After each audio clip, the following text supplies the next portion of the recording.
Good morning प्यारे बच्चों। आज हम करेंगे हमारी वर्कशीट नंबर 25। आज की डेट है 21 अक्टूबर। हमारा सब्जेक्ट है साइंस और क्लास है 7th। आज हमारा टॉपिक है न्यूट्रिशन इन एनिमल्स। आपने सुना होगा न्यूट्रिशन के बारे में बहुत बार, पोषण के बारे में, कि हमारे शरीर को, कि हमारी बॉडी को किस चीज़ की ज़रूरत होती है, न्यूट्रिशन की ज़रूरत होती है। बट आपको पता है कि न्यूट्रिशन हमें मिलता किस चीज़ से है? न्यूट्रिशन के लिए सबसे ज़्यादा ज़रूरी चीज़ है हमारे लिए फूड। अगर हम खाना ही नहीं खाएंगे तो न्यूट्रिशन कहाँ से आएगा? ठीक है ना बच्चों।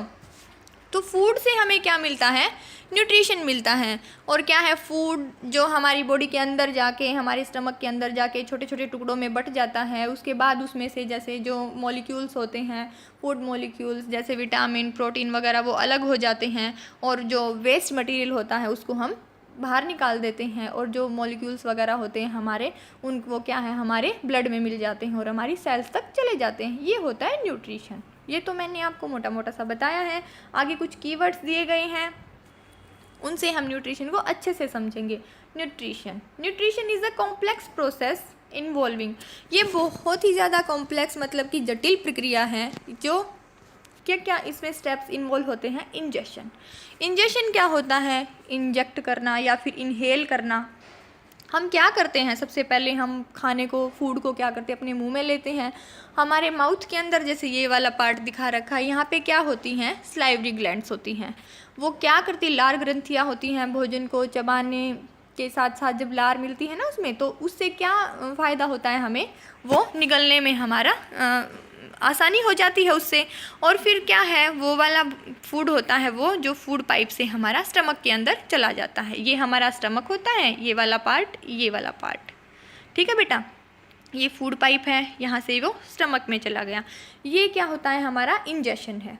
नेक्स्ट है डाइजेशन। डाइजेशन भी एक बहुत ही बड़ी कॉम्प्लेक्स प्रोसेस है, जटिल प्रक्रिया है। तो डाइजेशन में भी क्या आता है? डाइजेशन से, जैसे कि हम यहाँ तक आ गए ना, इनहेल कर लिया हमने फूड को, फूड पाइप से वो हमारे स्टमक में आ गया। स्टमक में जो हमारा फूड होता है, जो भी हमने खाना खाया है, वो छोटे छोटे टुकड़ों में बट जाता है, सरल भागों में वो बट जाता है। यहाँ पे वो छोटे छोटे टुकड़ों में बट गया। और उसके बाद क्या होता है? उसके बाद जैसे जो हमारा खाना होता है उसमें से क्या मॉलिक्यूल्स निकलते हैं, जो काम के जो मॉलिक्यूल्स होते हैं, जो न्यूट्रिशन होता है वो निकलता है, वो हमारा ब्लड में चला जाता है या और फिर हमारी सेल्स में चला जाता है उसके थ्रू। ये होता है हमारा डाइजेशन। और डाइजेशन में और क्या आ जाता है? जो हमारा वेस्ट फूड होता है वो यहाँ से, ये वाले पार्ट से, यहाँ से, ये रेक्टम है और ये एनस है, और यहाँ से वो बाहर एक्सक्रीट हो जाता है। नेक्स्ट है एब्जॉर्प्शन और असिमिलेशन। एब्जॉर्प्शन और असिमिलेशन दोनों थोड़ी सी सेम सी ही प्रोसेस है।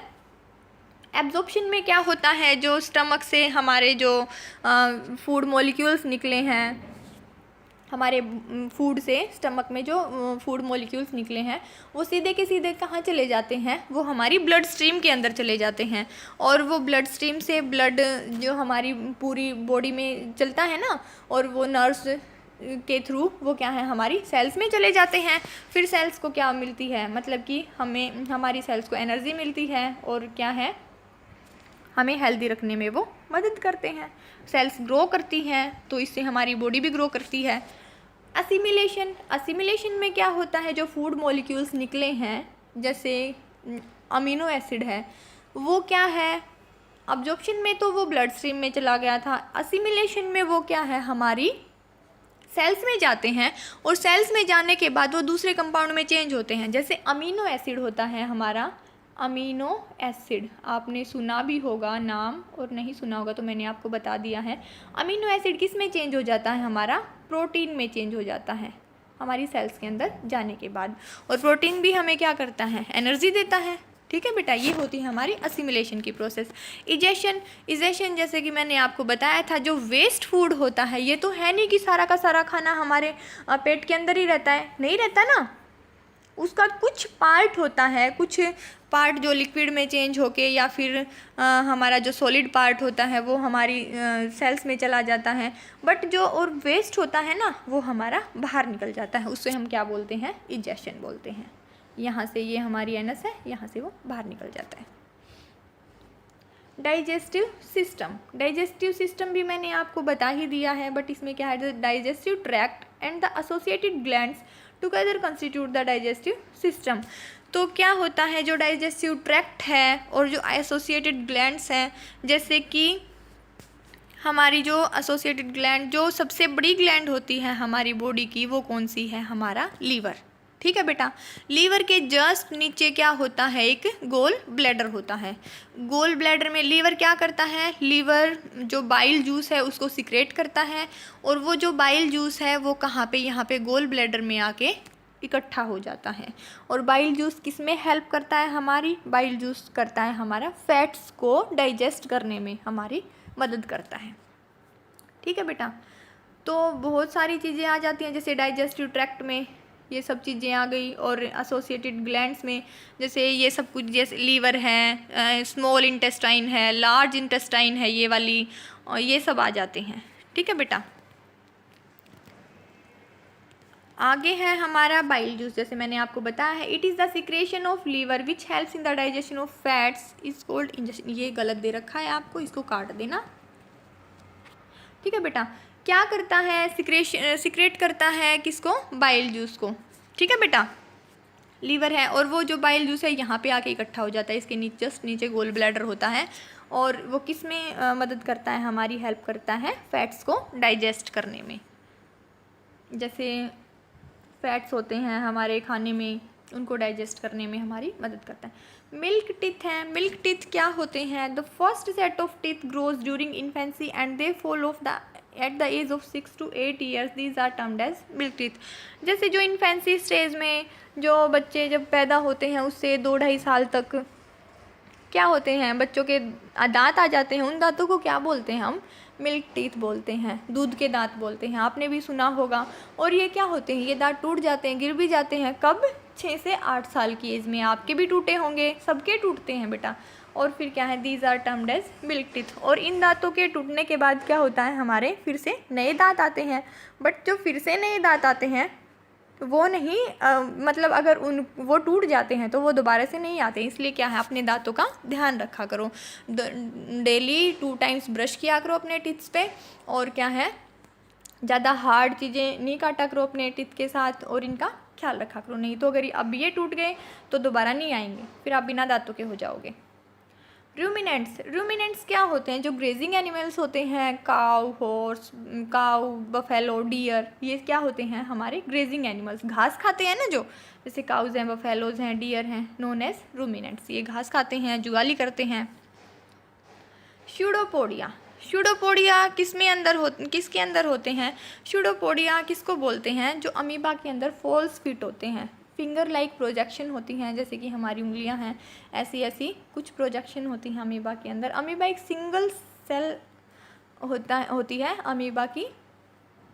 देखो बेटा, अमीबा की कोई भी फिक्स शेप नहीं होती। अमीबा, मान लो कोई भी अमीबा आपने अभी देखा है, वो इस शेप का है, थोड़ी सी देर बाद वो थोड़ी सी आगे जाएगा, उसकी शेप कुछ ऐसी हो जाएगी, फिर उसकी शेप ऐसी हो जाएगी, ऐसी। अमीबा की कोई भी फिक्स शेप नहीं होती है, वो अपनी शेप को बदलता रहता है। बट जो ये वाले पार्ट होते हैं ना, जो ये पार्ट है, ये पार्ट है, ये पार्ट है, ये है, इसको क्या बोलते हैं, अमीबा के शूडोपोडिया। ठीक है, ये किस में मदद करते हैं अमीबा के, एक तो मूवमेंट में मदद करते हैं, हेल्प करते हैं, और दूसरा किस में करते हैं, फूड को कैप्चर करने में। मान लो देखो, ये वाली जगह बन गई, इसमें यहाँ से वो फूड को इनहेल कर सकते हैं, जैसे ये फूड है ना, यहाँ से वो फूड को इनहेल कर सकते हैं, और यहाँ से वो एक्सक्रीट कर देंगे। तो अमीबा की कोई भी फिक्स शेप नहीं होती है। देखो, temporary finger like projections of cell of amoeba are called pseudopodia और फॉल्स फीट। इनको हम क्या बोल सकते हैं, इनको हम फॉल्स फीट भी बोल सकते हैं। These help in the movement of amoeba and to capture food. किस में मदद करते हैं ये अमीबा की, फूड को कैप्चर करने में, फूड को पकड़ने में, और मूवमेंट करने में, चलने फिरने में। देखो, ये अमीबा का फिगर दे रखा है हमें।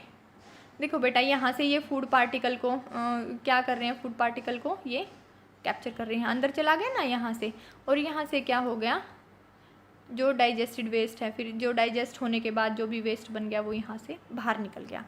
ये क्या होते हैं, ये वाला पार्ट है, जो मैं दोबारा से दिखा देती हूँ, जो ये वाला पार्ट है, ये क्या है, शूडोपोडिया या फिर फॉल्स फीट। ठीक है। ये अमीबा की सेल में न्यूक्लियस होता है। जितनी भी सेल्स होती हैं हर एक सेल में एक न्यूक्लियस होता है। ठीक है बेटा, ये अमीबा की सेल है, इसमें भी एक न्यूक्लियस है। और ये क्या है, ये फूड वैक्यूल हैं, ये वाले, ये ठीक है बेटा। यहाँ पे जो खाना खाते हैं यहाँ पे जाता है ये। और ये जेस्टिड वेट है, वेस्ट है, मैंने आपको बता दिया। जो भी जिसको मल बोलते हैं वो यहाँ से बाहर निकल जाता है। अमीबा वाला आपको समझ में आ गया। आगे कुछ क्वेश्चंस दिए गए हैं। जो digestive tract and associated glands, जो डाइजेस्टिव ट्रैक्ट हैं और एसोसिएटेड ग्लैंड्स हैं वो क्या बनाती हैं, हमारा डाइजेस्टिव सिस्टम का निर्माण करती हैं। Bile juice helps in the digestion of fats. तो बाइल जूस किस में हेल्प करता है, हमारा फैट्स को डाइजेस्ट करने के लिए। फैट क्या होता है, हमारा हिंदी में वसा बोलते हैं फैट को। Write two functions of pseudopodia of amoeba, क्या करता है, मूवमेंट में हेल्प करता है और फूड को कैप्चर करने में हेल्प करता है। These helps in the movement of amoeba and these helps to capture food. ये हमें कुछ रिमेंबर ये दे रखा है, ये मैं पढ़ना भूल गई, बताती हूँ अभी। The basic process of digestion of food and release of energy in is the same in all animals. जितने भी एनिमल्स होते हैं सभी के अंदर जो बेसिक प्रोसेस है डाइजेशन की क्या होती है, हम फूड को डाइजेस्ट करते हैं और क्या होती है, एनर्जी रिलीज होती है और एनर्जी निकलती है। ठीक है बेटा, ऐसे हमारा डाइजेशन होता है फूड का। ये सभी के सभी एनिमल्स में सेम होती है। नेक्स्ट क्वेश्चन है, fourth question, what is the need of nutrition in animals. आपको पता लग गया होगा कि न्यूट्रिशन हमारे लिए कितना ज़्यादा ज़रूरी है। न्यूट्रिशन हमारी हेल्थ के लिए बहुत ज़रूरी है, हमें हेल्दी रखता है और हमारी बॉडी को एनर्जी देता है काम करने के लिए, वर्कआउट के लिए, और क्या करता है, और हमारी बॉडी की फंक्शनिंग में काम करता है, हमारी बॉडी की ग्रोथ करता है और जो सेल्स डैमेज हो जाती हैं उनकी रिपेयर करता है। ठीक है बेटा। ऑल एनिमल्स रिक्वायर फूड और न्यूट्रिशन। न्यूट्रिशन कहाँ से आता है, फूड से ही तो आता है हमारा nutrition. For obtaining energy, energy ऊर्जा के लिए, ग्रोथ हमारे शरीर की वृद्धि के लिए, रिपेयर ऑफ डैमेज्ड पार्ट्स, जो डैमेज्ड पार्ट हैं जैसे हमारे चोट लग जाती है तो घाव भरने के लिए भी अगर हमारी बॉडी में न्यूट्रिशन होगा अच्छा तो जल्दी से घाव भर जाएगा। वैसे तो हम दवाई का भी यूज़ करते हैं बट हमारी बॉडी भी तो हेल्प करती है ना। And functioning of the body, और हमारी बॉडी के फंक्शन में काम करते हैं, जैसे कि हम मूवमेंट करते हैं या कोई भी वर्कआउट करते हैं, रेस करते हैं, अपने घर के काम करते हैं, जो भी पढ़ाई लिखाई है, हर चीज़ में किसका ज़्यादा योगदान होता है, हमारा न्यूट्रिशन का होता है। ठीक है बेटा, ये थी आज की आपकी वर्कशीट। उम्मीद है कि आपको अच्छे से समझ में आ गई होगी। इन क्वेश्चंस को आप अच्छे से कर लेना और वर्कशीट को अच्छे से पढ़ लेना। ठीक है बच्चों, बाय बाय, टेक केयर।